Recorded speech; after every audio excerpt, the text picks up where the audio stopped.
How y'all doing, man? My name is Kevin Brown, and you watching Bedtime Stories.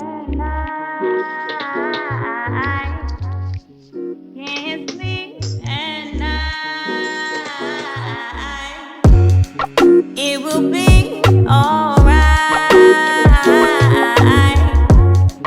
It will be alright. How y'all feeling today, man? Did y'all make anybody smile today?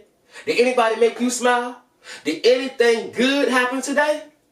I'm gonna give y'all 5 seconds to think of something good that happened today.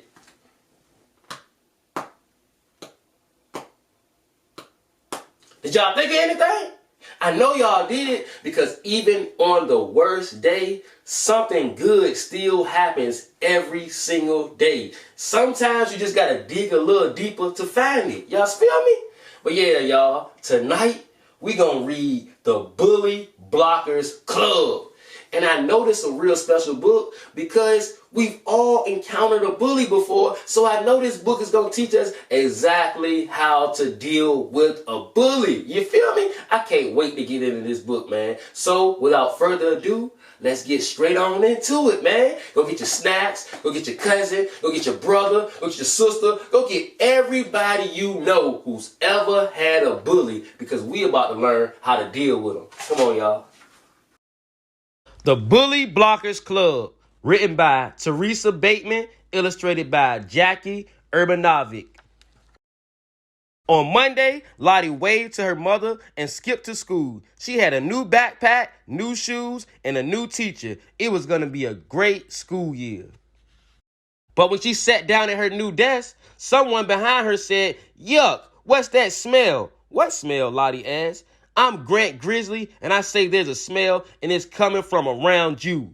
Lottie peered inside her desk and sniffed. Grant Grizzly looked at her, held his nose, and laughed. Lottie shrank down in her seat. Maybe I do smell, she thought. Her stomach hurt. Her smile slipped. When Lottie got home, she told her little brother, Jerome, and big sister Lily what had happened. "Should I tell Miss Colbert?" Lottie asked. "I don't want to be a tattletale. All Grant did was say something." Jerome pointed out. "If he does it again, give him a karate chop." "No karate chops," Lily said, frowning. "And it's not tattling to let the teacher know there's a problem. Still, why don't you try ignoring him first? Maybe he'll leave you alone." Lottie decided to try Lily's idea. On Tuesday, she ignored Grant. She ignored the hand that swiped her eraser. She ignored the foot that kicked the back of her chair all morning. She ignored the nasty whispers. Grant never did anything while the teacher was looking, but he didn't leave Lottie alone. If anything, he got worse. "She's so stupid. She doesn't even know when someone's talking to her," he told his friends. Then he yelled, "Hey, stupid," right in Lottie's face. Lottie's stomach hurt. Her eyes prickled. She skipped morning recess and went to the nurse's office, but when the nurse asked what was wrong, Lottie couldn't say anything. Later, she told Lily and Jerome what had happened. "Smack him in the nose," Jerome insisted. "No nose smacking," Lily said. "I think you should tell the teacher." Lottie shook her head. "What if she thinks I'm a tattletale?" Lottie sighed. "Well then, why don't you try to be his friend? Sometimes kids act that way because they don't have friends. Or you could just make a joke out of it," Jerome suggested. Lottie decided to give their ideas a try. On Wednesdays, while Miss Colbert was talking to a parent in the hall, Lottie smiled at Grant. She asked if he liked baseball. She offered to lend him a pencil when he didn't have one. "I'm allergic to ugly," Grant replied, "and you're giving me a rash." Lottie tried to laugh. That's funny," she said. "I'd rather be funny than funny looking, stinko," Grant replied. Then he knocked all the books off her desk as he went past. The other kids in the room looked up at the noise. Then they saw Grant and looked quickly down again. Lottie's stomach hurt, her eyes prickled, and her shoulders dropped. That night, Lottie picked at her dinner. "What's wrong?" her father asked. "You're awfully quiet," her mother said. Lottie tried to smile, but she burst into tears. Lily and Jerome explained everything that had happened. "Why didn't you just tell us before?" her mother asked. "Why didn't you tell Miss Colbert?"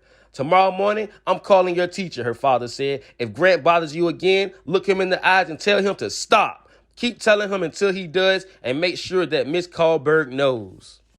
Thursday morning, Miss Colbert called Lottie and Grant to her desk. Is there a problem, she asked. No problem here, Grant said, smiling. Lolly was afraid to say anything, with Grant standing right there. The teacher waited and finally said, everyone at our school is supposed to feel safe. If you don't feel safe, you need to tell an adult. That's not tattling. If you're making other people feel unsafe, then you're breaking a school rule. Understand? She looked at Grant and Lottie. I got it, said Grant, and headed back to his desk. Lottie nodded silently. Mrs. Colbert leaned forward. I'll keep an eye out, she said. So would the other adults. Lottie nodded again, but she wasn't sure it was going to help.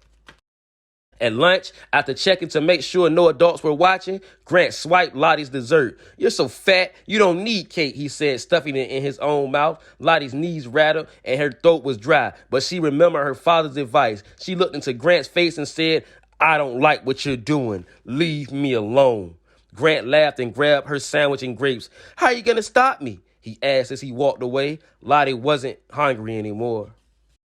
When she told her family what Grant had done, they were upset. You're not fat, her mother said. You're actually, look, sort of, Jerome added. I mean, you look good for a girl. I'll leave your teacher a message again tonight, her father said, and I'll stop by to see her tomorrow after school. Did you tell her about this? Jerome rolled his eyes.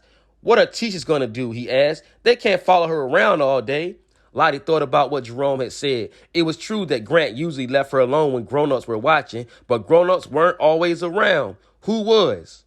Suddenly, she smiled. Please don't call go to school yet, she told her father. Give me a chance to try something first.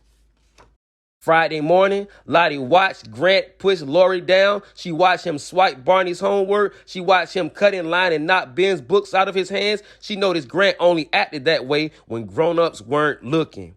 After lunch, Lottie found Lori and Barney and Ben. I saw what Grant did to you today, and I have an idea, she said. Let's form a club, she explained her plan.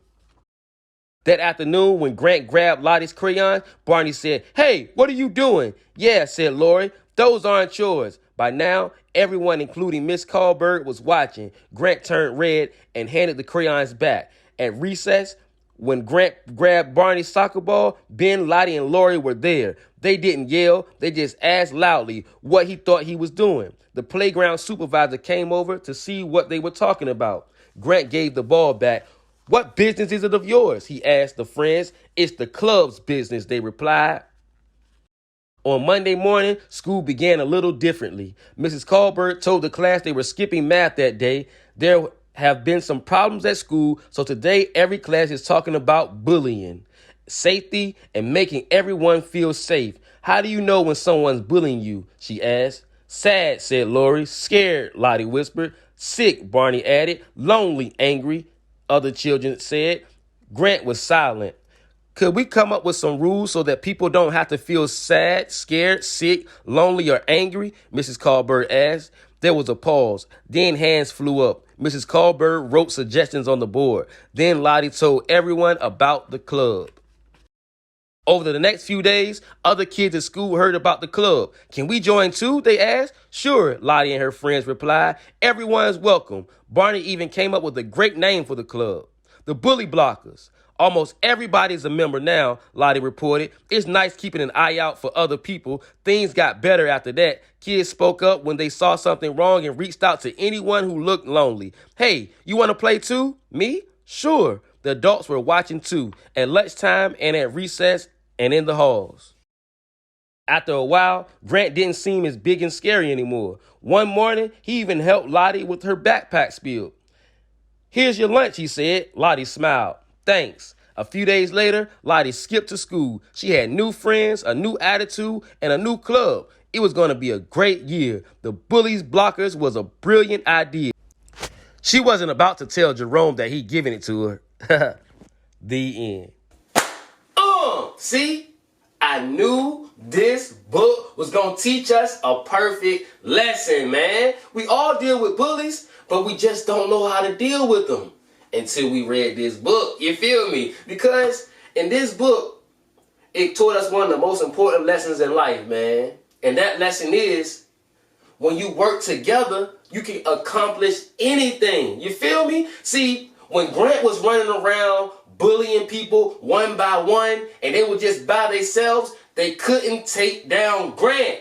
But once they formed a team and they battled Grant together, they took him down. And you know what else happened?